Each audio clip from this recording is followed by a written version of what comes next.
আর একটা আকীদা যেটা হচ্ছে আল্লাহ রাসূল হায়াতুন নবী, নাকি তিনি মারা গিয়েছেন।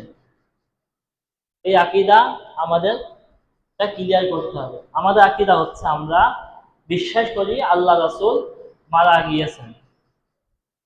আল্লাহ সুবহানাহু ওয়া তাআলা সূরা আম্বিয়ার মধ্যে বলছেন, কুল্লু নাফসিন যায়িকাতুল মাউত, প্রত্যেকটা প্রাণী মৃত্যুর স্বাদ গ্রহণ করবে।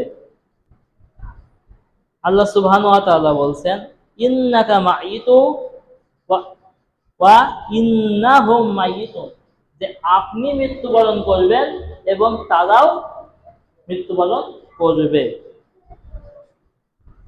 মানুষ যে একটা সময় পরে নির্দিষ্ট সময়ে মৃত্যুবরণ করবে, তার একটি উদাহরণ যদি আপনাদের কাছে দিই তাহলে বুঝবেন। আপনারা সবাই আজ মানে মালাকুল মউত এবং মুসা আলাইহিস সালামের ঘটনাটা জানেন, যে যখন মুসা আলাইহিস সালামের কাছে মালাকুল মউত আসলেন, মুসা সালাম কি করেছিলেন বলেন তো? এক চড় মেরেছিল না? এক চড়ে চোখটা পড়ে গেল। তখন মালাকুল মউত আল্লাহর কাছে গিয়ে বলছেন, হ্যাঁ আল্লাহ, আপনি এমন একজনের কাছে আমাকে পাঠিয়েছেন যে কিনা মরতে চায় না। তো বলছে তুমি আবার যাও, মানে আল্লাহ, এবার আল্লাহ সুবহানাহু ওয়া তাআলা ওই মালাকুল মউতের চোখটা ঠিক করলেন। ঠিক করে বলছে আবার যাও, যে বলো একটা গাভীর পিঠের উপর হাত রাখতে।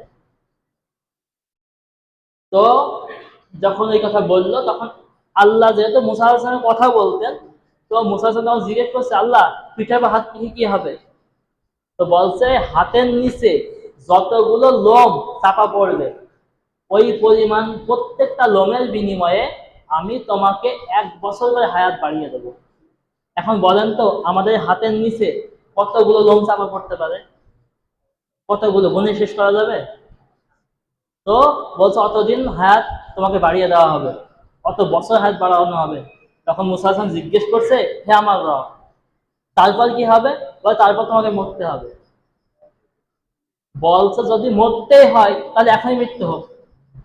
তো তখন আল্লাহকে দোয়া করলেন, আল্লাহ আমাকে আপনি বাইতুল মাকদিস থেকে এমন একটা দূরত্বে আমার মৃত্যু দান করুন, যতটা দূরত্ব হয়, মানে একটা ঢেলা ছুড়লে যতটুকু হয় অতটা দূরত্ব তৈরি করে দিন।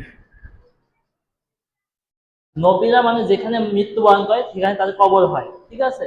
তো বলছেন এমন জায়গা, তার মানে আপনি যদি ধরেন এখান থেকে এই একটা মসজিদ, এটা বাইতুল আকসা ধরে নেন, তাহলে আমি যদি এখান থেকে ঢিলাল বেড়া মারি যতদূর যাবে, এটা মসজিদ, ওই জায়গাটাই ওনার মৃত্যু হবে এবং ওখানে ওনার কবর কবর হবে। তো অতটা দূরে আমাকে আপনি মৃত্যু দিন। আল্লাহ রাসূল সাল্লাল্লাহু আলাইহি ওয়াসাল্লাম সাহাবীদেরকে বলছেন, আমি যদি ওখানে থাকতাম তাহলে কবরটা আমি তোমাদেরকে দেখিয়ে দিতাম। আল্লাহ রাসূল যে মারা গিয়েছেন তার বাস্তব প্রমাণ যে যখন রাসূল মারা গেলেন, তখন হযরত আবু বকর রাদিয়াল্লাহু তাআলা আনহু তিনি মদিনার বাইরে ছিলেন। তিনি খবর পেলেন, পেয়ে আসলেন। আসার পর ঘরের ভিতর প্রবেশ করলেন, আল্লাহ রাসূলের কপালে চুমু দিলেন। চুমু দিয়ে তিনি বাইরে আসলেন, এসে দেখছেন হযরত ওমর রাদিয়াল্লাহু তাআলা আনহু তিনি তরবারি হাতে নিয়ে বলছেন, যে ব্যক্তি বলবে যে আল্লাহ রাসূল মারা গিয়েছে আমি তাকে হত্যা করব। তখন এক দৃশ্য দেখে আবু বকর রাদিয়াল্লাহু তাআলা আনহু বলছেন যে, হে ওমর তুমি বসে পড়ো। এ কথা শুনলো না ওমর রাদিয়াল্লাহু তাআলা আনহু, এই কথা শুনলো না। তখন আবু বকর রাদিয়াল্লাহু তাআলা আনহু হাম ছানা পড়লেন এবং বললেন, তোমরা যারা মুহাম্মদের ইবাদত করতে, তোমরা শুনে রাখো মুহাম্মদ মারা গিয়েছে, মুহাম্মদ মারা গিয়েছে। আর যারা আল্লাহর ইবাদত করতে, তারা জেনে রাখো তোমাদের আল্লাহ চিরস্থায়ী। আল্লাহু লা ইলাহা ইল্লা হুয়াল হাইয়ুল কাইয়্যুম, তিনি চিরস্থায়ী, তার কোনো মৃত্যু নেই। এ কথা শুনলেন, শোনার পরে তিনি সূরা জুমারের আয়াত পাঠ করলেন যে নিশ্চয় আপনি মরণশীল এবং সকলেই মরণশীল। তো এ কথা শুনে কষ্টে থপ করে মাটিতে বসে পড়লেন হযরত ওমর রাদিয়াল্লাহু তাআলা আনহু, যে কি রাসূল সাল্লাল্লাহু আলাইহি ওয়াসাল্লাম আমাদের মাঝে আর নেই? তো পরবর্তীতে হযরত ওমর বর্ণনা করছেন, ওই আয়াত যখন আমি শুনলাম আবু বকরের মুখে, আমার মনে হলো যে হয়তো ভাই আয়াত আমি প্রথম শুনছি। এই হাদিসও প্রমাণ করে যে আল্লাহ রাসূল মারা গিয়েছে। এখন অনেকে দলিল দিয়ে থাকে আল্লাহ রাসূল হায়াতুন নবী বা কবরের মধ্যে জীবিত।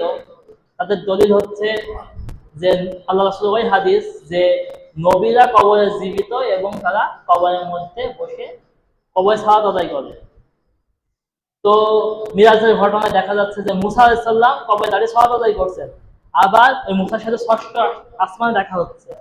আবার বাইতুল মাকদিস যখন আল্লাহ সালাত আদায় করে আসছেন, তখনও মুসা আলাইহিস সালাম পিছনে আছে। তাহলে একই ব্যক্তি তিন জায়গায় কিভাবে থাকে একই সময়ে? সম্ভব? তো নবীরা কিভাবে সালাত আদায় করে কবরের মধ্যে, এটা আল্লাহ সুবহানাহু ওয়া তাআলার পক্ষ থেকে তাদের জন্য মুজিজা, এবং এটা তাদের জন্য খাস। মানুষের ধারণার বাইরে এটা কিভাবে হবে। এজন্য আমরা এই আকীদা রাখবো যে আল্লাহ রাসূল মারা গিয়েছেন এবং তিনি আমাদের মতো মানুষ ছিলেন এবং তিনি মারা গিয়েছেন। আল্লাহ তার মৃত্যু দিয়েছেন এবং কিয়ামতের মাঠে কবর থেকে সবার আগে, মানে সবার আগে তো ইব্রাহিম আলাইহিস সালামকে ওঠানো হবে, তারপরে ওনাকে ওঠানো হবে। তো আমরা এই আকীদা বিশ্বাস করব যে আল্লাহ রাসূল মৃত্যুবরণ করেছেন এবং কবরে উনি কিভাবে সালাত আদায় করেন সেটা আল্লাহ সুবহানাহু ওয়া তাআলা ভালো জানেন, আমরা জানি না। আরেকটা বিষয় হচ্ছে